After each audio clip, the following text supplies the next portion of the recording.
Hello everyone, welcome to this lecture, and in this lecture I'm going to show you what all things you need to download to set up your work environment for Unreal Engine. First of all, you need to download Visual Studio Community. Is the first link. Download this and it's going to install an installer. You have to install that and sign in. After signing in, you're going to be displayed this page. Click on the modify section. And then you have to select two options from here. First is the need desktop development. You see you have to install all of these, and then you have to go down and select the game development with C++, and you have to install all of these. And yeah, that's it. Then you will be asked to install any individual components. You're gonna select none of these. You're gonna add none instead of the default ones. Then language package, and then installation location. Installation location is gonna be the default one, don't change that. After that, click on install. It's gonna install in the background. Then go into your browser again, type in Epic Games Launcher. It's usually the first link, and click in here, click on this to install your Epic Games Launcher. It's gonna ask you to sign in. After signing in, open the launcher, and the first time you open the launcher, you're gonna be on this page.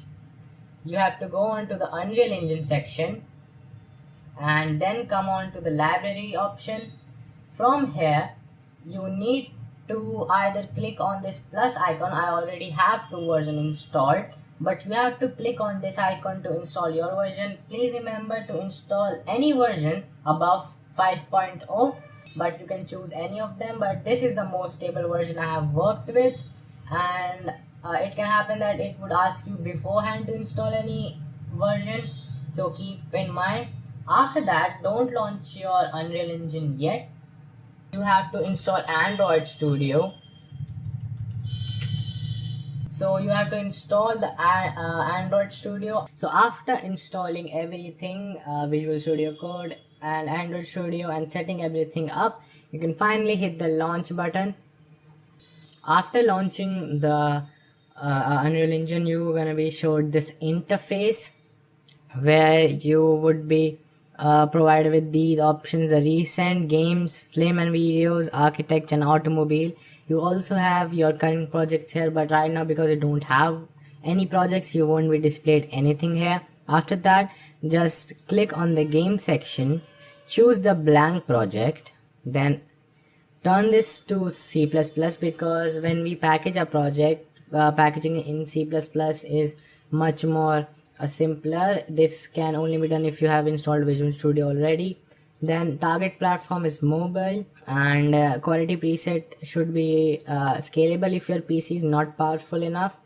And you can give any name to your project. I'm gonna give it summarize. I'm gonna name it mobile game, and you don't need to check these options, and just create the project. After your game has finished starting up, you would be displayed a Visual Studio window where you have your scripts, and then you have Unreal Engine. We don't need this one, so we're gonna mainly focus on this one. So if you choose the blank template, you will be displayed a untitled map. So this is the default map that Unreal Engine default blank template comes with. It's a fairly large landscape with world partition, which is an feature in Unreal Engine.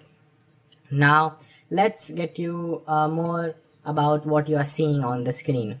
Over here we have the toolbar, option bar, where you have the different options like file edit, window tools and stuff like that. Then you have your tab bar. It is basically like Google and Edge browser, where you have different tabs depending upon what you have opened. Then you have the editor options, which helps you in while development. First you have the save, then you have the select mode. You can select the different modes from here. Then you have the quick add. You can quickly add things from here, but we are not gonna use that much often. Then you have your level options, where you have your level blueprint and empty blueprint class, your game mode blueprint. Then you have your sequencer, which we are not going to use. Then you have these play options. These are to test your things in your level. So right now we are in actually editor mode, so we can fly around and see, but when you play you can have a real-time simulation of your game. It is the play button, it's the pause button, it's the stop button, and this toggles between the simulation. Now this soul play icon means that I can play my game into this window, this viewport only, which means I can be here and play the game. As you can see, the playing has started and I can play in the editor, so that options means that if I press escape, then you can just stop it. Then you have these three dots which can change the game mode. First is the mobile preview, then is the new editor, standalone, and simulate. We are not going to use these two, we will always fiddle around with these two options.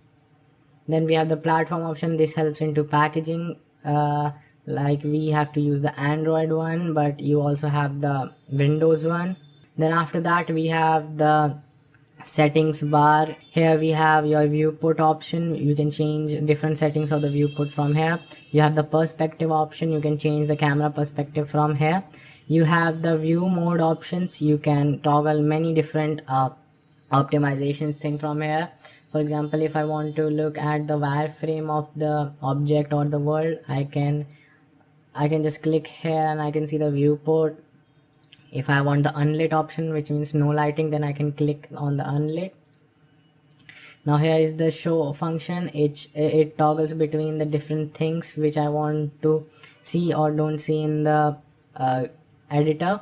Then here is your scalability option for your viewport graphics. You can lower them or make them higher depending upon your needs. Then you have these different options. So pressing Q means I can select the object. I'll show you how it's done. Let's get a default cube in here. I'll select this. So pressing Q means that I'm in the select mode, which means I can select the object. So right now it's in the select mode. If I press W, it means I can move this around in the world. I can move this via here in the viewport by grabbing these arrows, or I can also in the details panel I can also change the location manually by inputting numbers. Then by pressing E, we have the rotate option. I can rotate in all the axes. Similar thing, you can change them from here as well. Then you have scale option. By pressing R, you can scale on particular axis again from here as well. Then you have the gizmo option and the snap to surface. Snap to surface is basically an option which helps you snapping your object to the surface. For example, if I hold this circle and then I drag it, you can see that it snapped to the surface. Then you have the snap to the grid. This means that when I move my cube around the world by holding the arrow, it's gonna move by 10 increments. As you can see in the details panel, it's decreasing by 10, increasing by 10 actually. Then you have the same thing with the rotation and the scale. Then you have the camera speed. How do we navigate camera in the Unreal Engine? It's actually very simple. You can just hold right click to look around. Then you can press the WASD keys to move around while looking and pressing the right key. If you want to increase the speed, you can increase it from here, or while moving you can just scroll up to increase the speed, or you can scroll down to decrease the speed. Then you have your different kind of tabs here. If you want some other tab, you can just click on Windows and there are all the tabs which you will get. You can just place them here. First is the outliner. Whatever is in your world would be displayed in the outliner. Then you have the details panel. The details panel are shown for the object you have selected. For example, I have selected this cube, so I have displayed this details panel of the cube. Then you have the quick place drawer.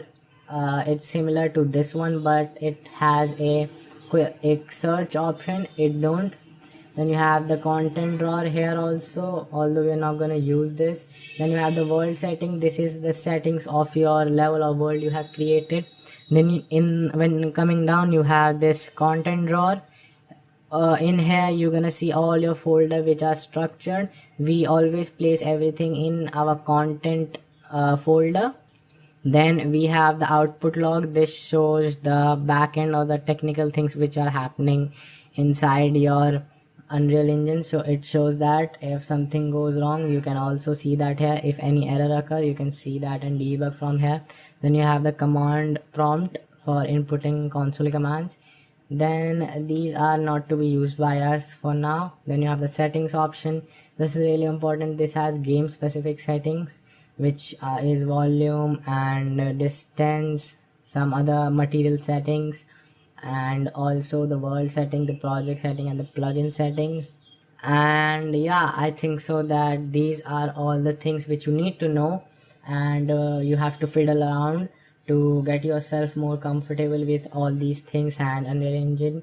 Before starting our Unreal Engine developing journey for Android, we have to first, which is very important, sketch out our plan, that what we need to do and what we have to accomplish, so that we are well organized.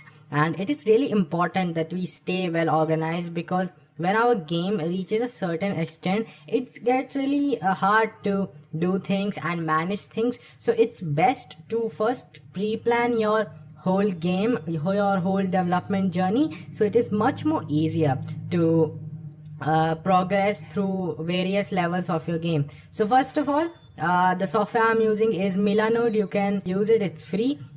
So let's think what we have to make. The theme of our game is gonna be a horror game, because it's in a trend right now. So we're gonna create a horror FPS game, right? First person perspective. So first of all, let's get this note option, and we are creating a horror game, so the theme would be horror game. Okay, so now what more things do we need to add into a horror game? First of all, it needs to be first person. Then it needs to have some kind of entity. Entity means our antagonist, or the villain which will attack our player. Then we need a level. So we'll decide what environment we want when we develop the game. So we want a level, and we want some music, horror music, and we also want some weapons. And let's add some effects too to increase the user experience. So this is our main to do small kind of thing which we need to follow. So in Milanode there is this option for boards, which are separate spaces for your separate ideas. So let's create a separate board for animations. We are gonna keep a track of all the things in here. Then we also need a board for our environment, and we also need a board for our characters abilities, and last one is the weapons. Okay, so I think so we are done here. So in these different boards, we in the future would add things and keep a track of what we do into the project, so that it's all well organized. I'll urge you all to also follow this kind of procedure, because it's really helpful throughout your journey, and it would surely help you to stay organized. And let's quickly organize and set up our project before importing anything. So first of all, we need few folders.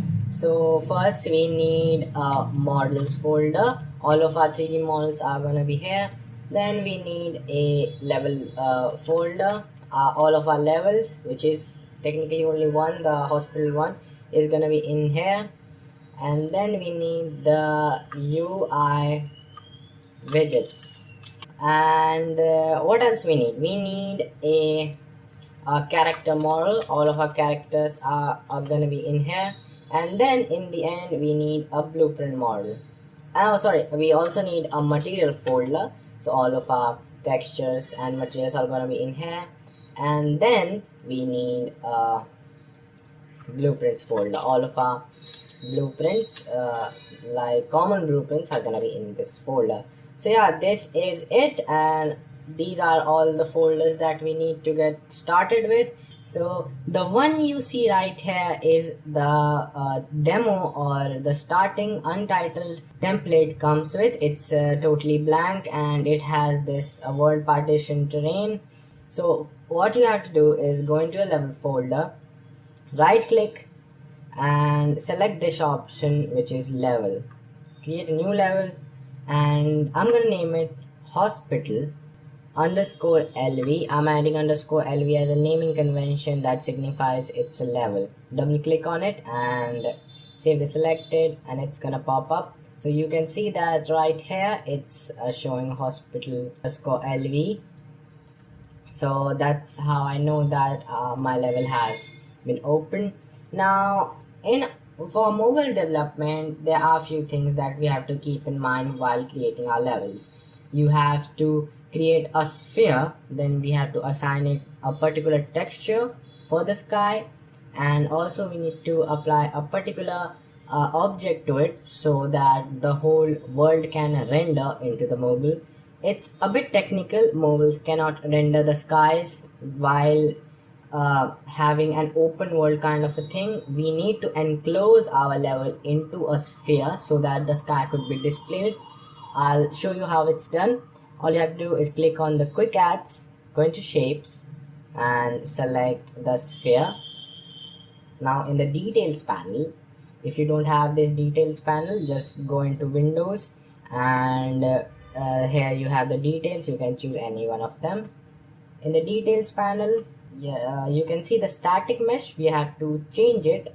Oh, before changing it, I want you guys to go into the content browser, then into the settings, and then please enable show engine content.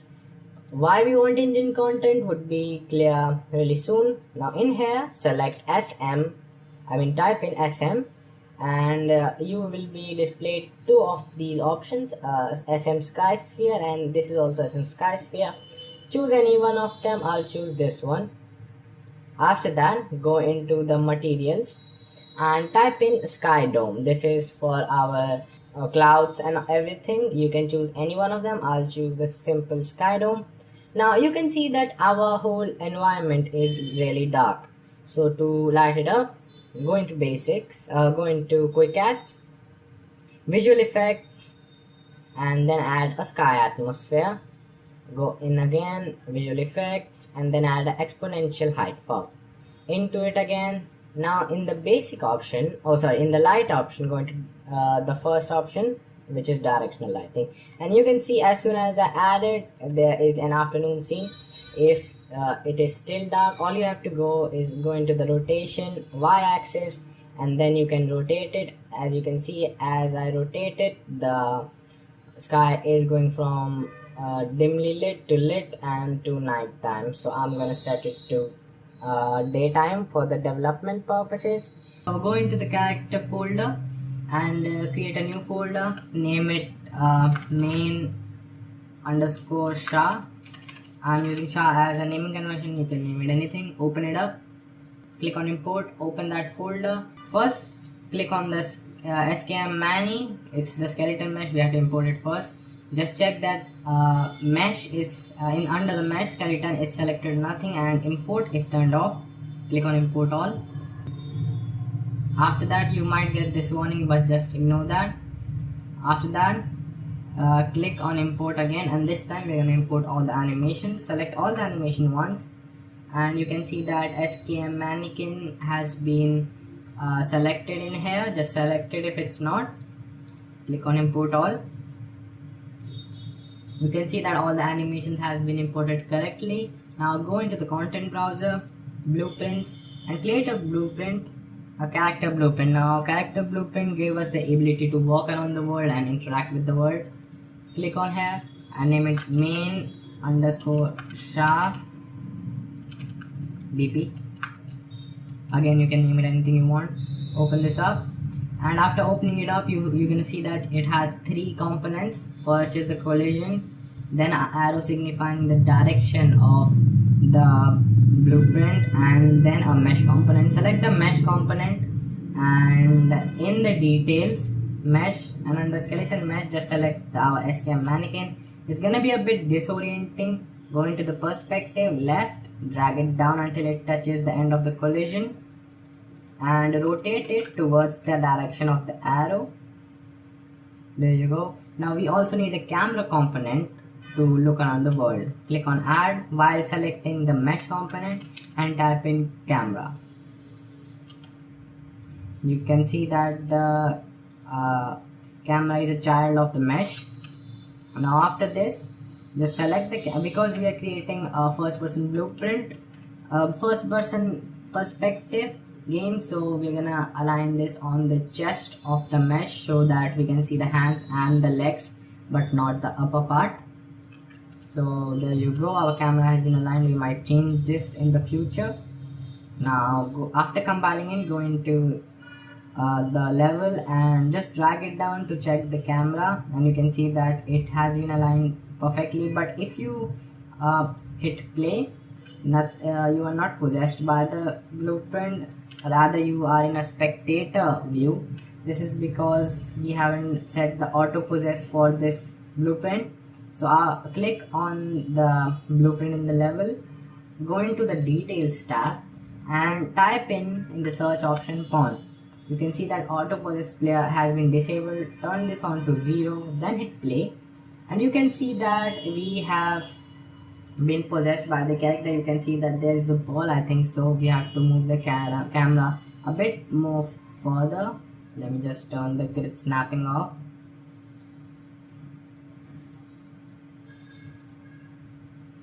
Okay, now you can see that the ball, okay, so we are a bit inside of the character, so let's just move it more outwards.